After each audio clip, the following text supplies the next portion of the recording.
chatting to Desiree Rover, who is a medical research journalist and has written a book on the topic and has another one in the works. Her subjects discuss population reduction and how this will affect you in the immediate future. Firstly, I'd like to say thank you very much, Desiree, for taking the time out to speak to us today. I know you're very busy, especially since this morning we've just had a lovely article come out in the press about you. And if you can see that. It's an amazing stroke of luck that we've been able to get to you today. So thanks for taking the time out. And obviously just want to start off with a few questions. Tell us a little bit about yourself and your background so we have an understanding of what you do and how you got involved with this. Yes. I did many things during my lifetime, and I think I'm a very good observer because I remember things when I was 3 years old. I lived in Indonesia at the time, and I can tell you details about that no end. So when my second son fell ill in 1981, I went with him to the hospital, and all sorts of things started happening. And to cut a long story short, at the moment his diagnosis of cancer was final, I stayed with him for months on end in the hospital, in this little glass cubicle with him, and I got a real good look at how Western medical science is approaching a situation like that. And every once in a while, 10 times a day or so, I would be very surprised because in my logical mind things would happen that I thought, how is this possible? What a crazy, no, not crazy, but what a strange way of thinking these guys have to solve this problem, maybe. And that made me wonder about all the rest of it. And at a certain moment in time, I started voicing what I was seeing, because sometimes situations were there that were really hurtful for my son and for me. So I thought, well, maybe I'm the one here meant to speak up, and I did. And I did that in a way that I never came to the oncologist or the other people with my emotions, but after I had thought through the whole thing that was at hand, so that in a really rational way I could present the case. This is what happened, this is what it has done to us, and this, I think, is the solution. And that solution was always accepted and implemented, as I found out 8 years after he died, when I came back to the hospital and people started telling their stories to Jerry Jampolsky, a psychiatrist who works with children with cancer. And every once in a while the people of the hospital had to turn to me that, yeah, that is something you changed here, and this is something. And the most important thing is that these days the little folding beds for the mothers and fathers are at the ready. In my time I slept on the floor because they didn't want me to be there at first. And so that is how I, by way of how my life developed, discovered that Western medical science is something else than it generally represents that it is. And the next thing was that in 1996 I went to Australia for 2 months. I just needed a break, and I brought my two youngest children with me. And we went to Australia, and there I was working on an article about vaccination. Somebody had asked me to dig into that. And I had the material with me from the anti-vaccination lobby, the Nederlandse Vereniging Kritisch Prikken in Holland.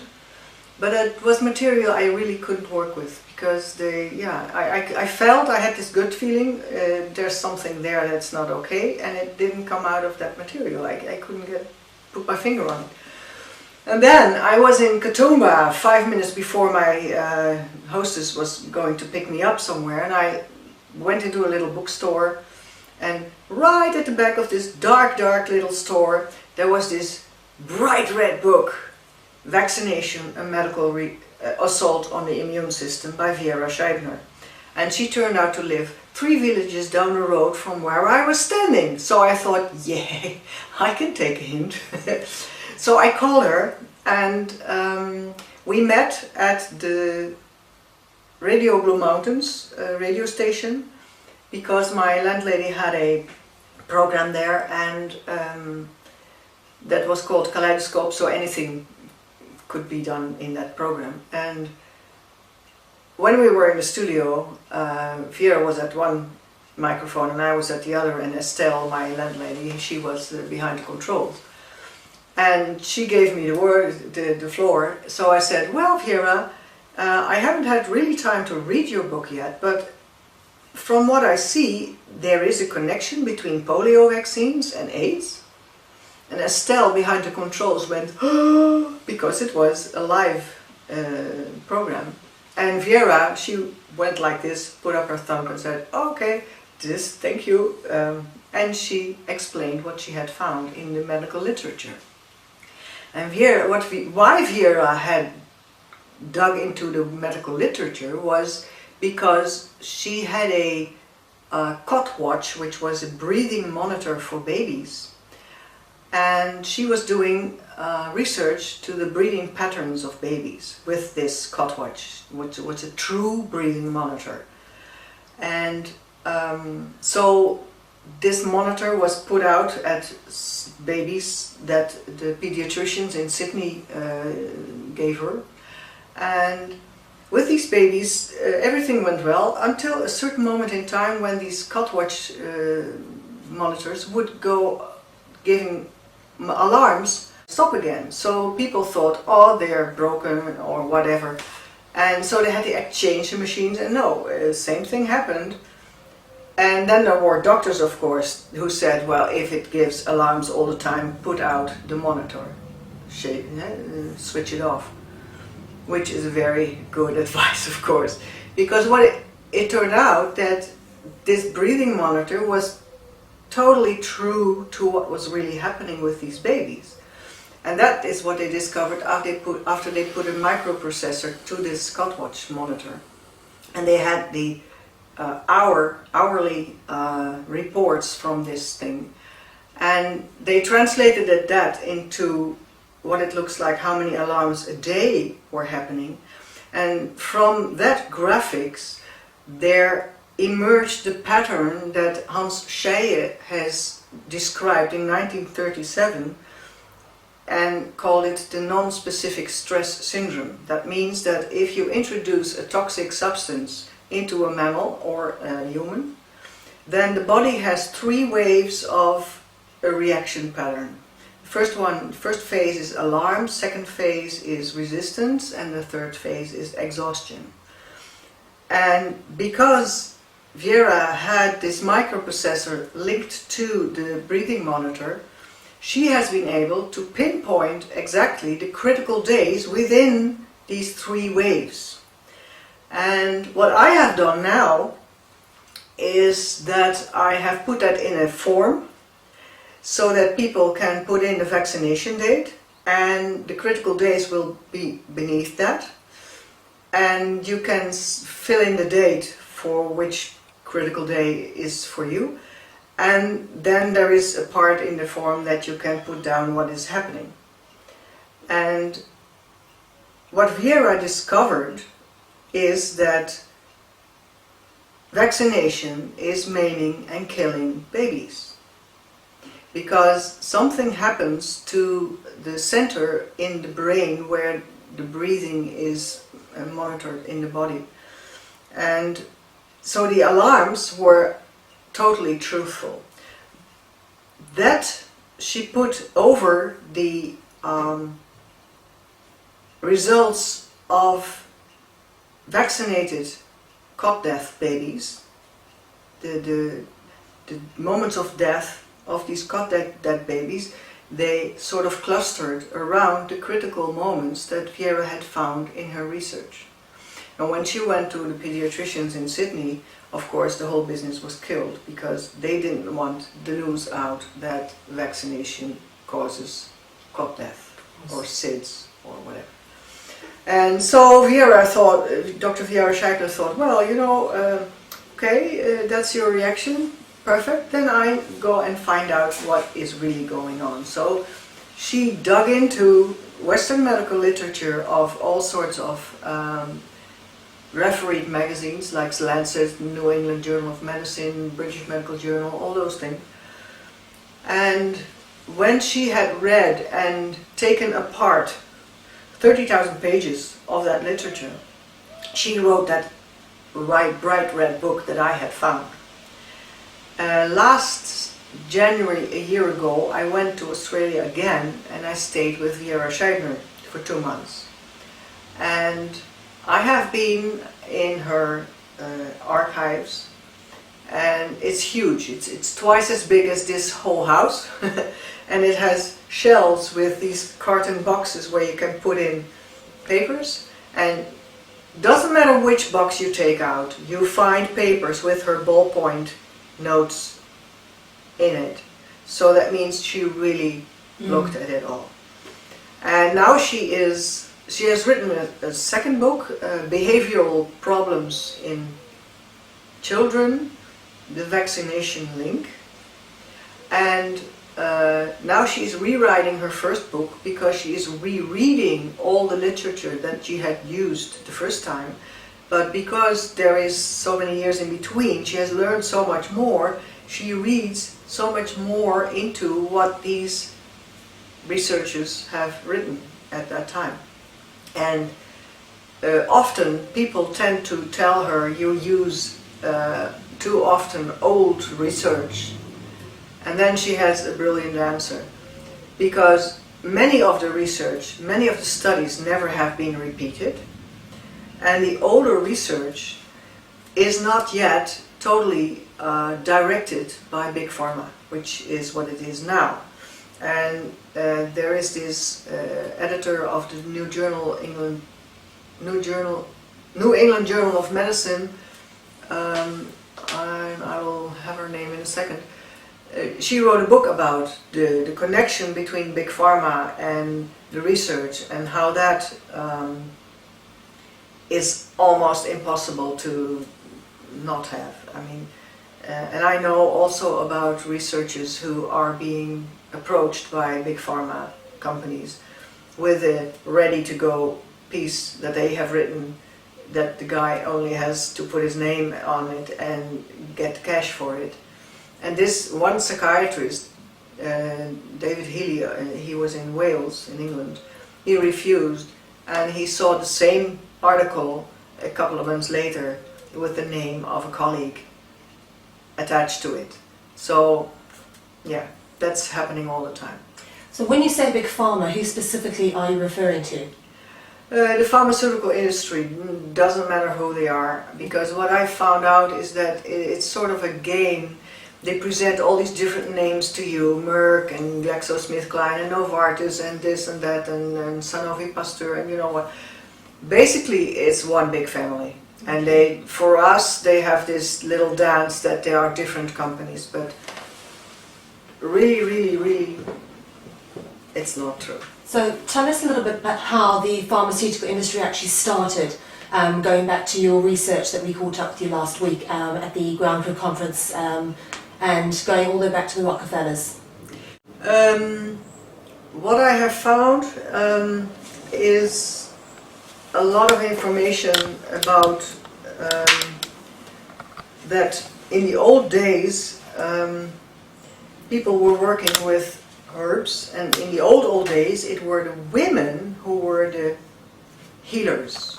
They worked with the herbs, and they worked with they did the child birth thing, and somewhere in history man came in and turned it all around and made it a technical thing. That's way before, but there has been a movement of creating universities that are based on pharmaceutical products and a way of thinking. And it's funny that the Homeopathic Association Institute, of the American Homeopathic Institute, was there before the American Medical Association, because the homeopaths, they had their thing in 1844, and the other guys, the AMAs, is 1847. AMA is American Medical Association, and they specifically were gathering force to get homeopathy out of the way, and that's fun because they still haven't succeeded yet. Okay. Yeah, but the American Medical Association has played a big role in helping the pharmaceutical industry to take shape. And in 1910, there was the Flexner Committee that was funded by Rockefeller, and the Rockefeller Foundation, Carnegie Foundation, and Ford Foundation. And they sent this Abraham Flexner to investigate medical schools throughout America. And basically what happened is that this Abraham Flexner, everything that was not pharmaceutically based was out since then. And the next step was that Rockefeller had this educational fund, and from that he gave money to universities or to other places, and the condition was people who took the money, they had to get rid of anything natural and go over to this pharmaceutical model. So he actually bought out the educational institutions? Yeah, basically, yeah. Here I have the book by The Drug Story by Maurice Beale. That's a book from 1994. No, 49, sorry, I always mix up these numbers. In Dutch you say it the other way around, that's what's making it difficult. And here he says, he has a whole lot of universities, Alabama, Colorado, with the amounts next to it. John Hopkins, Harvard, received 1,683,621 of this drug trust money. And the drug trust was a conglomerate of pharmaceutical industries in America. Now, and Harvard got that, and Yale got 600,074 something, and Columbia University in New York City got 800,049,578. And when we go to Holland, two universities are mentioned, those of Leiden and Utrecht, and they profited respectively $29,806 and $34,435. And then here we have Norway and Lebanon and Iceland and Belgium and Puerto Rico. So it's all in the book, and the money that Rockefeller had to manipulate with the universities the way he did that was started with his grandfather Bill Rockefeller, who in, well, which year was that? I have to look that up, but in 18 something he moved from Cleveland, from New York to Cleveland, and started selling Nujol. And Nujol was basically nothing else but crude oil. They had done something to it a little bit. Crude oil is in petroleum crude oil. Yeah. And they had put it in little bottles, and there was this caduceus on top of it. So the twisted snake. This twisted snake, and that's why they call it snake oil. So it wasn't actually snake oil. It wasn't snake oil, it was crude oil. They had done something to it, and from a barrel like this big they could take out I don't know how many little bottles, and he told people this is good against your cancer. So that is a snake oil salesman. So crude oil actually has got a lot of parabens in. It's not, I mean, but petroleum oils are not necessarily good for the human body. And absolutely. He sold this oil saying that it was good. It was good against cancer. And then he changed this song because it didn't help. And then he said, well, it's good for something else. And so he just kept selling the stuff, and people kept believing it because people want to get better. And so if anybody says with a lot of conviction, this is it. And I remember as a kid in Indonesia, we had flit. And flit was a little yellow tin with a pump on it, and that was the same stuff, but then you through the air against the mosquitoes. Oh. So those were the two products that made the Rockefeller money. And then... So that's where the Rockefeller money actually started with that product? That's where it started, and what I have read somewhere, but I can't tell you where it was exactly right now, is that, yeah, he caught the attention of the Rothschilds, and then those two connected. So the Rothschilds actually caught onto the sort of a business opportunity and the mind behind it. Yeah. And obviously were attracted to it, and that's how the Rockefellers became sort of the American counterpart of the Rothschilds in Europe. Yes, yeah. That's very interesting. Yeah. So it all links in through the pharmaceutical industry. Absolutely, yeah. Okay. And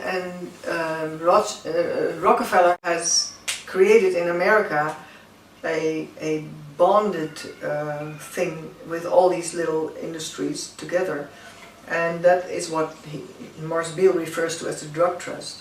And later on, the same thing was happening in Germany, but Wall Street has helped in Germany to create IG Farben. IG Farben, yes. Yeah, and at a certain moment in time, the drug trust in America and IG Farben, they got together through all sorts of, and it's all here, but it's too complicated to just tell, but they kept moving these companies and these names around, but basically it collected all the time more companies in this conglomerate of pharmaceutical industries. Is IG Farben also not the same company who did the Zyklon B gas in the death chambers in Nazi Germany? Yes. And they were also involved with the pharmaceutical industry? Yes. And how does that tie in today? I mean, who are all the big owners and how do they all tie in? And you say they're all owned under one umbrella. Do you have any idea how it all networks together? That is basically what Morris Beale explains, how it all ties together. Yeah, but you really have to read that. And I made a breakdown of it in this timeline, because for my own insight I started to write, to collect issues that I found during my research in a timeline of Western medical science, and that is what this is. It's now something 200 pages or so, and it's interesting. But these pharmaceutical industry companies are sometimes very hard to follow because they keep changing their names. Rebranding. Yeah. It's a marketing tool. Oh yeah. It works very well. Yeah, it does. So yeah. Okay. Obviously, coming back to the present day, we're stuck in a situation where the global depopulation agenda is in full swing. Obviously, the H1N1 virus is causing a lot of scare and panic, and really what we need to be focusing on is getting the message out there to people about what the vaccination program is all about. So, moving on from that, I'd like you to tell us exactly all your knowledge and information on this particular topic. Well, that starts with the research that Vera Scheibner did, that vaccines create havoc in the human body.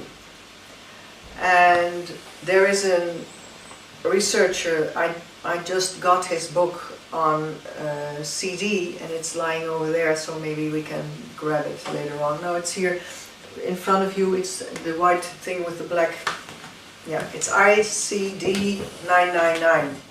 And that is the international standardization. Well, I'll quote it because I want to quote Patrick Jordan. It looks like this when you print it. You can buy it by sending $60 to Patrick Jordan in America, and you will find that on the website of Dr. Carley. That is Dr. drcarley.com, drcarley.com, and there are the ins and outs for this book. But this guy has researched what is going on, and he found the International Classification of Diseases by the World Health Organization, and you can Google that, and then there was mention of ICD 999.5 and serum sickness, because Patrick Jordan found out that vaccination caused serum sickness. And Vera Scheibner has written an article about how vaccination causes vasculitis, which is part of serum sickness, but that has so many other names because of when it appears in the body, and at what age, and with what sort of symptoms. So you can, vasculitis, you can call it Kawasaki disease, Takayasu, Behçet disease. These are all basically in the same thing. It's all serum sickness or vasculitis. And what Patrick Jordan found out is that the last category in this international classification of diseases by the WHO, the last category is about vaccinia reaction, serum sickness, vascular complications. So the thing they cause the first in anybody's life by vaccinating, they put it in the last category of this classification of disease, which is interesting. Now, this whole book is about how he sees that vaccines create serum sickness and what that means. And yeah, I read this and my gut feeling tells me he is right. I have no doubt. And this man does the same thing as I do. He buys books, old books, and yeah, those are,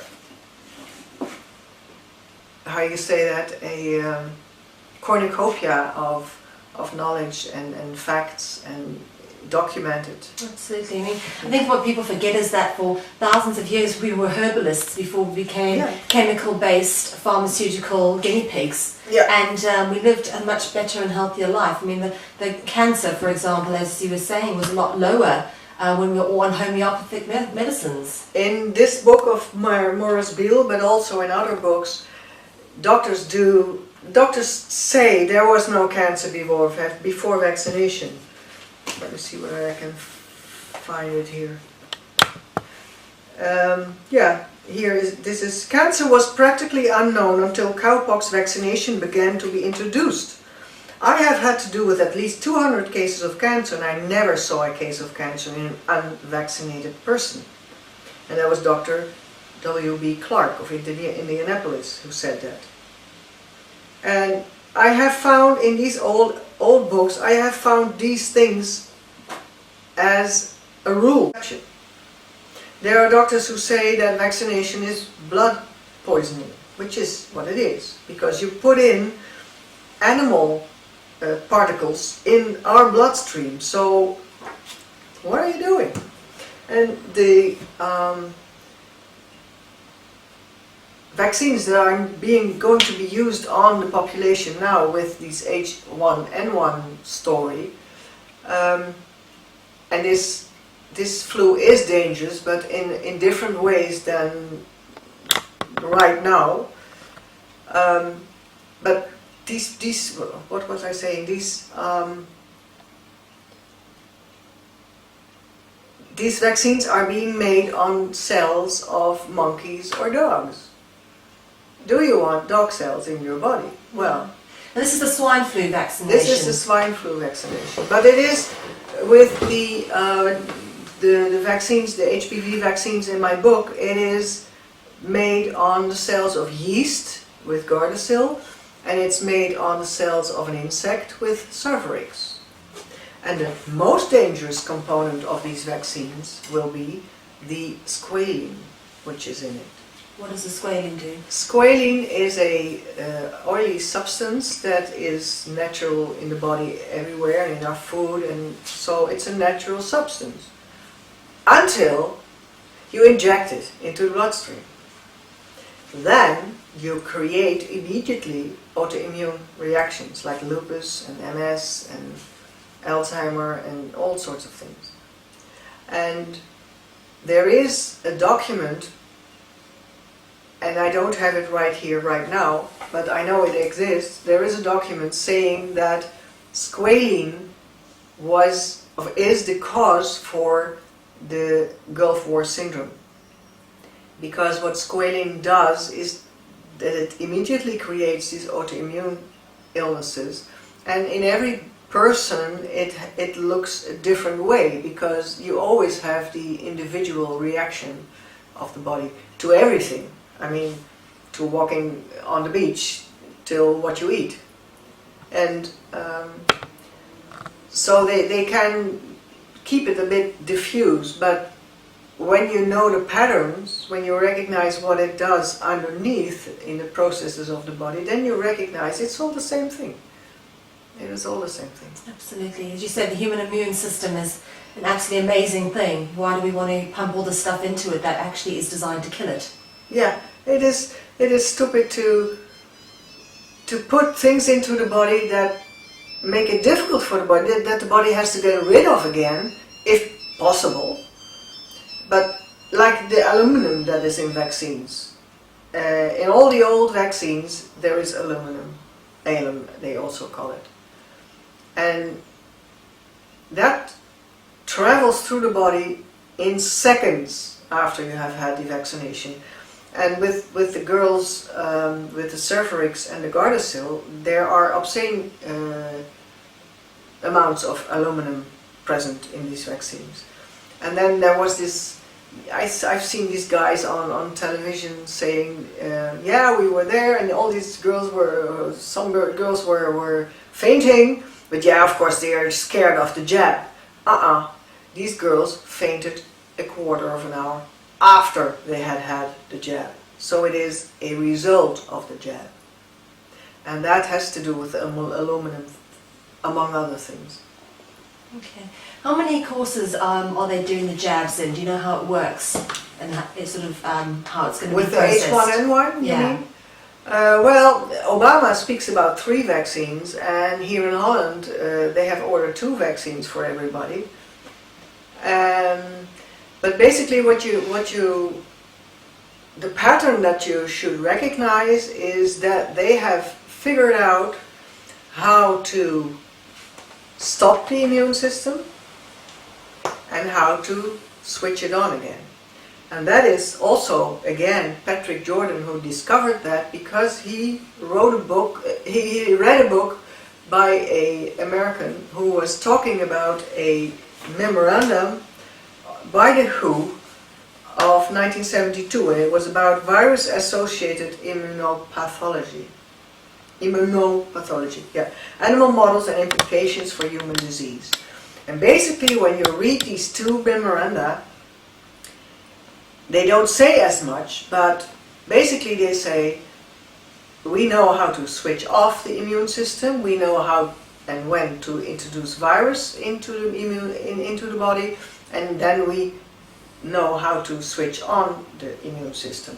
And the switching off you can do with, it says here, with, for instance, venom, cobra venom, and also the pertussis toxin from the vaccines will switch off people's neutrophils, part of the immune system, and tetanus will help viral load to grow. So there you have the 1, 2, 3 steps already. And in which way the immune system will be switched on again, full blast, that can be done by many ways. So how it's exactly going to happen, I don't know, but as soon as you have taken a vaccine, you are in this 1, 2, 3 dance. You have been pulled into that. So I never give advice. I only share what I know, what I found. And I tell people what I would do in the situation that people come to me with a needle and say, you need to take this vaccine, and say, no, thank you, not me. No. All right, well, that's a lot of information, and obviously it's part of the bigger plan for population reduction. That's what is behind it, yeah. But that is something that is too much to chew for the ordinary people who, because what I see is that people need to be brought into this thing gently. I mean, when I say that these vaccines are not such a good idea because of the squalene, because of the 1, 2, 3 thing, because of all those things, already that is for some people too much, because our government wouldn't do that to us. Indeed. No one wants to think the government wants to kill them. Our doctor wouldn't do that to us. No, but think, people, maybe it is true that your beautiful family doctor doesn't have to write information. Doesn't know any better. Yeah, that he really thinks that he's doing the right thing. And it is a shock to him as well to find out. I was invited to speak to GPs, family practitioners, in Belgium. One of these guys had invited me. I had asked beforehand, are you really sure these colleagues of yours want to hear what I have to say?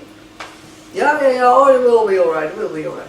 And it was, of course, Belgium, so it was in a restaurant and we had a beautiful meal and all that. And next to me was this guy who was in beginning 60s or so.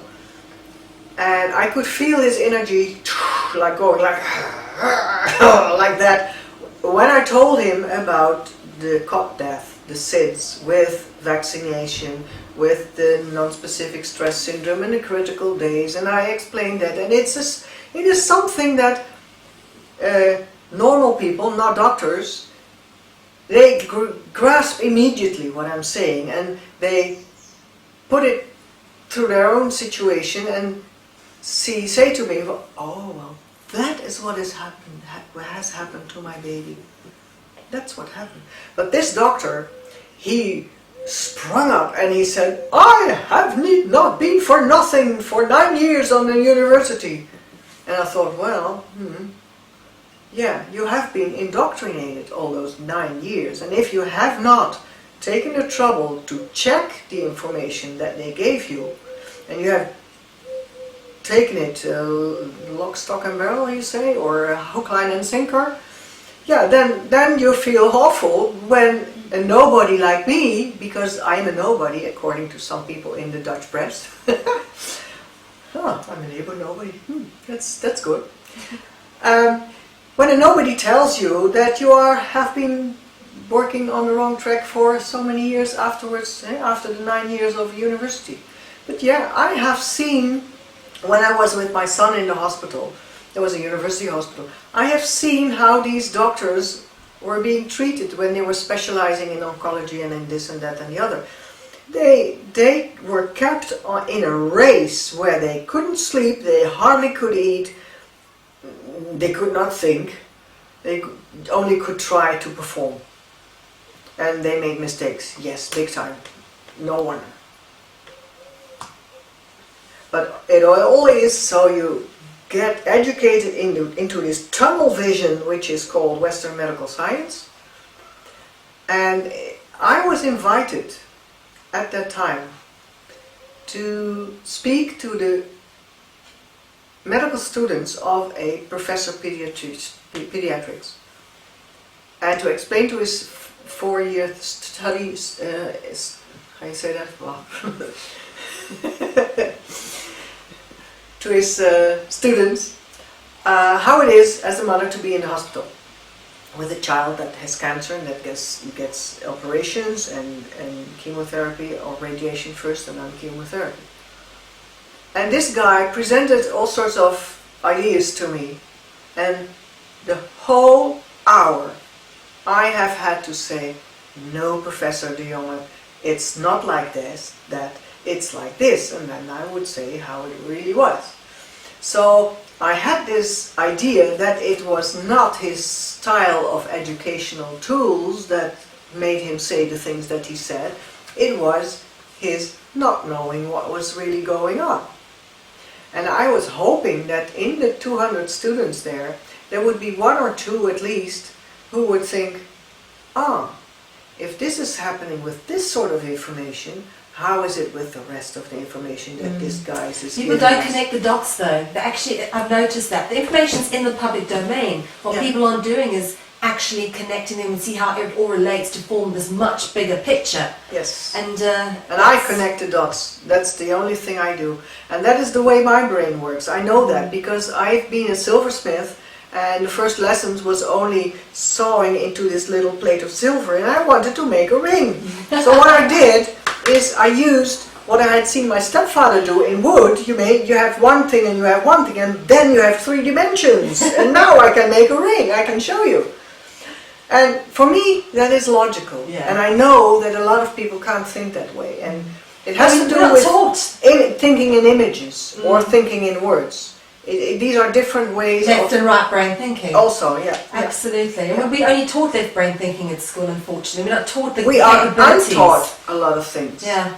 Yeah, that's what it is. And if you want to know how we are being manipulated in the educational system, then go to the website of John Taylor Gatto, and he gives it to you. It's a Prussian educational model. It's a pyramid.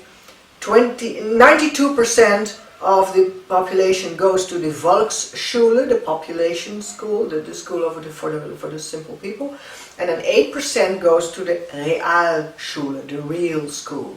So these people know a little bit more than the mass, so they can keep the masses right where they should be. And if you read what Fichte has written, it is all about that people need to be instructed so that after they go into the working process, that they will only do the things their teacher taught them how to do and not something else. So it's tunnel vision again. And when you see that, you understand why people cannot make the connection. But if you give them the connection, take a look at this, take a look at that. How about, how would it be if this has something to do with this and creates this?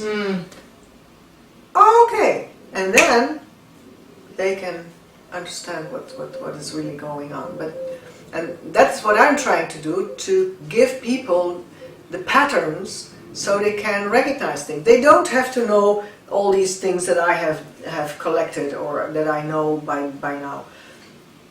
Only if they recognize the pattern, that you can see, oh, wait a minute, if he says that, yeah, that's coming from that, and that's no good, so let's skip that.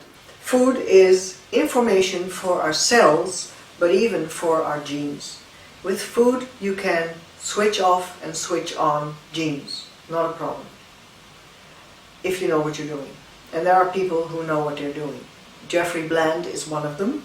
He has this huge center in America where he helps people getting back to the original situation in their body processes. So he doesn't deal with their heart disease or their cholesterol problem or their diabetes or their this, that or the other. No, he looks at what sort of process in their body is out of whack, and then he corrects that with food, with a food program, with food supplements, and a movement program. And he has outstanding results. And he bases himself on regular Western medical science documents. In terms of energy, if you drink tap water, you degrade yourself energetically, because a human being is 6,500 bovi. That is it is a measure that is the same as 6,500 angstrom. But there, both scales have nothing to do with each other at any other point in thing. So tap water is between 100 and 4,000 bovi. So you degrade yourself when you drink that. So water needs to be revitalized. And our food is also degraded by all the things that they have done to it. And the time it took for between the farm and your plate, vitamins go out of it. That's also.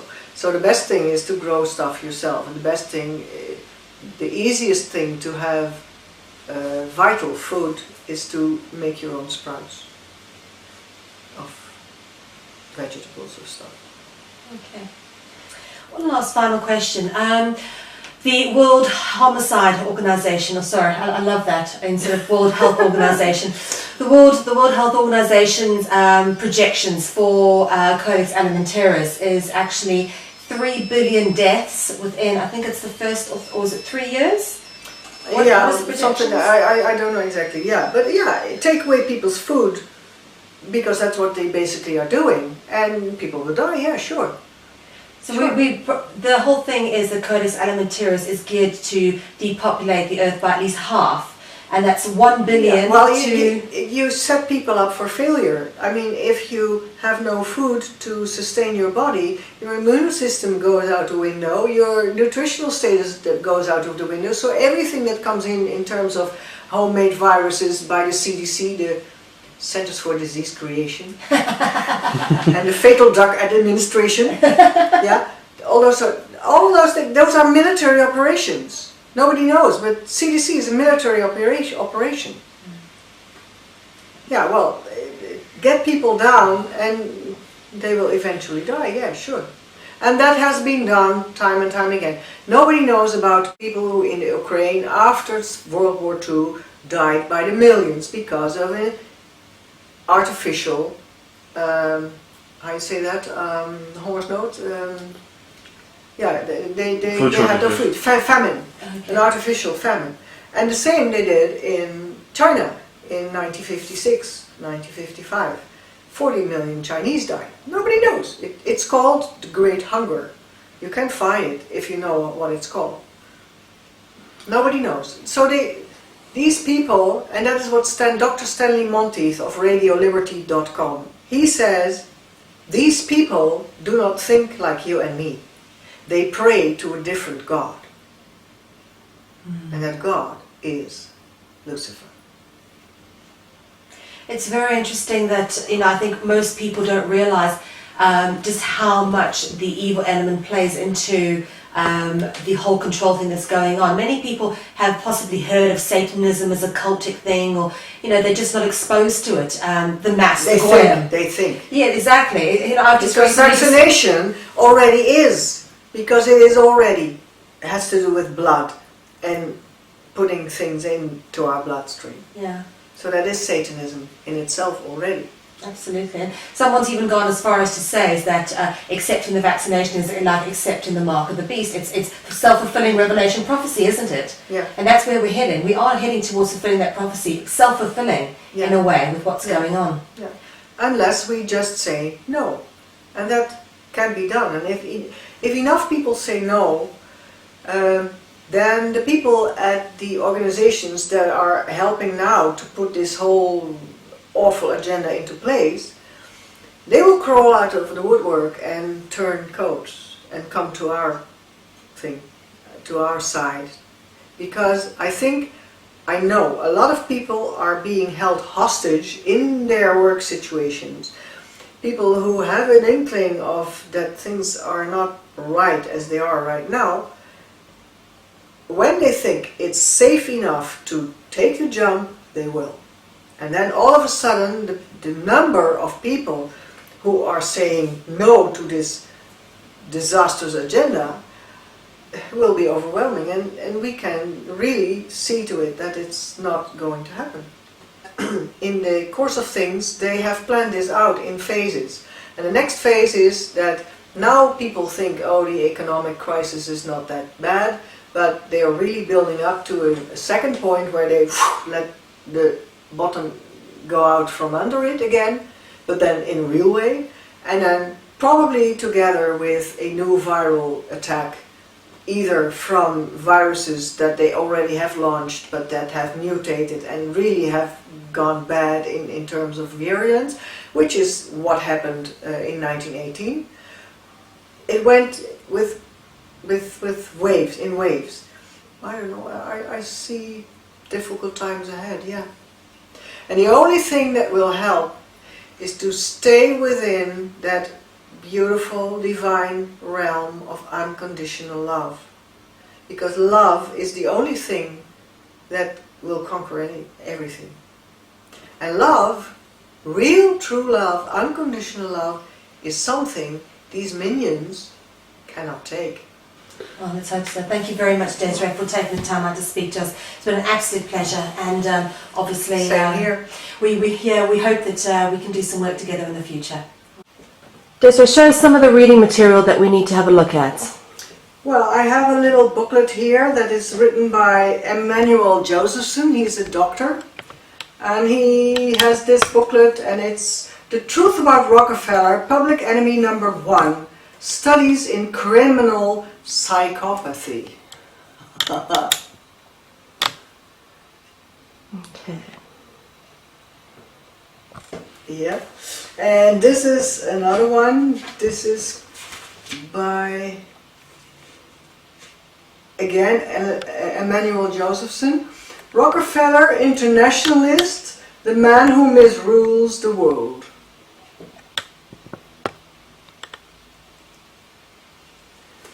And this is Richard Brown, Rockefeller Medicine Man. So there's quite a lot of literature about the Rockefeller connection to the medical world.